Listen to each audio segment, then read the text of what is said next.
Usapang biyahe naman tayo sa mga kapatid nating sumasakay ng jeep sa Makati o BGC areas. May mga pagbabago po sa sakayan at babaan simula ngayong araw. Kung ano ang mga yan, iisa-isahin natin kasama ni Traffic Tito Mondi Lopez na nasa Makati ngayon. Tito Mondi, happy Monday! Happy nga ba ang Monday? Ano ba mga pagbabago dyan? Please explain para sa ating lahat. Yes, Mami Chiki! Mami Chiki! Ito na. Sakto. Team Commute, kaway-kaway sabay. Hey, it's Monday! Woo! Kita nyo naman, quick traffic update muna tayo. Kita naman, ang luwag-luwag dito, di ba? Yan yung mga pa-northbound natin, maluwag siya. Medyo nagko-konting delay lang, lalo na itong mga bus natin na naghihintay. Kita nyo naman, Fiat natin, may malaking signage doon. No loading, unloading, pero may mga nagsasakay at waiting time. At pagdating naman sa southbound, pakita natin, ayun, sakto, green! Oh, maluwag siya. Ang traffic, di ba, Lord? Pero nagkakaroon lang unin ng konting delay kapag yung mga bus dito mula sa One Ayala na tanaw natin ay umaatras para naman medyo ligtas.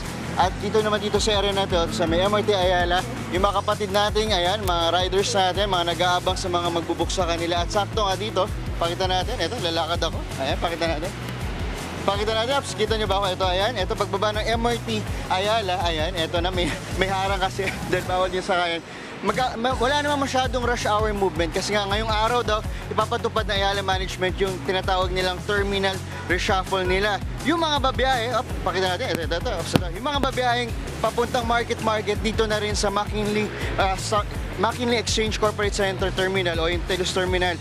Dati pa nag-commute ako, lalakad pa kami doon sa may bandang gasoline station. Pero ngayon medyo konting lakad na lang. So medyo mas convenient sa mga commuters natin. At yung mga babiyahe na mapuntang Washington, doon naman sa One Ayala. Dediretso, di ba?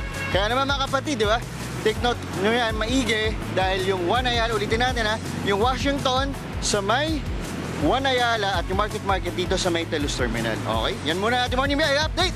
Back to studio. Marami matutuwa dyan sa balita. Mapamahalikan ka dyan, Mondi, sa good news. Kasi napapaikli ang kanilang lakad. Maraming salamat sa iyong update, Tito Mondi. Gising-gising na po, mga kapatid. At sige, kayo na ang pogi. Kung pamakati ang biyahe po ninyo, sakto dahil may latest commuter update po tayo dyan. Si Dancing Tito Mondi Lopez natin. Take it away, Tito Mondi. Sige, kayo na pogi. Basta sa akin yung lahat.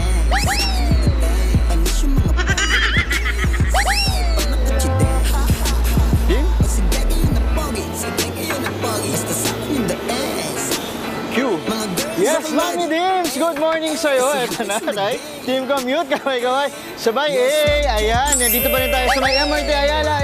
Woo! Ayan, salamat po. Ito na yung pinakababaan papunta sa may pamonumento. So, ito yung babaan nanggaling sila sa Pasay, sa FTI. So, makikita yung mga kapatid natin, dito talaga bumababa. At ito talaga yung tamang babaan. Pero, may mga kapatid tayo na dun mismo sakali dumadaan. Ayan, dito yung sila. Pero, ito talaga yung tamang lakaran nila. So, pakita natin. So, experience natin ha. So, commuter talaga tayo. So, ganito ako. So, yung mga gamit natin dapat lagi nasa likod. So, walkthrough natin, walkthrough. O, ayan. So, ito talaga yung pinakadaanan nila. Oops, pakita natin. Daan-daan. Ayan. So, masikip lang siya. Maliit lang. Teka. Dito ka muna. Balik. Ayan. So, ayan. Pakita natin. Ayan. So, ganito siya. Kasikip. Maliit. Mami din. Ayan. Meron pa dito. Di ba? Kung may bag tayo. Maliit. At ito na, ganyan. Pero, mas safe naman siya. Pero sila ma'am, ma'am, ba't nyo tayo dumadaan? Di ba? Mas mabilis. Dahil kung rush hour. Di ba?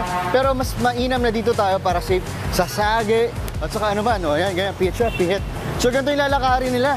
Mula dun sa babaan hanggang sa, ito, ayan. So, no loading pa rin. At makita may nakikita rito na sakto, kapag tinumbok natin, pag tinumbok natin yung kanto, abot ba ng signal natin? Dito na yung mismong sakayan ng mga pupunta sa market dito sa may Telus Terminal na tinatawag natin. Ayan, tabi po. Ayan, hello po. Ayan, daan tayo. Ang sikip na. Ayan. So, ayan, eto na. So, ito yung bagong sakayan pa market. At sabi ko nga kanina, doon naman sa One Ayala, yun naman ang papuntang Washington. Effective yan today, ngayong araw, October 6. Yan, ganyan, kahirap. Tama, sabi mga commenters. Masyado masikip dito, pero safe naman. Yan muna ating morning biyahe. Babati sa mga teachers natin. Happy Teachers Day! Back to studio. Biyahe tayo, biyahe.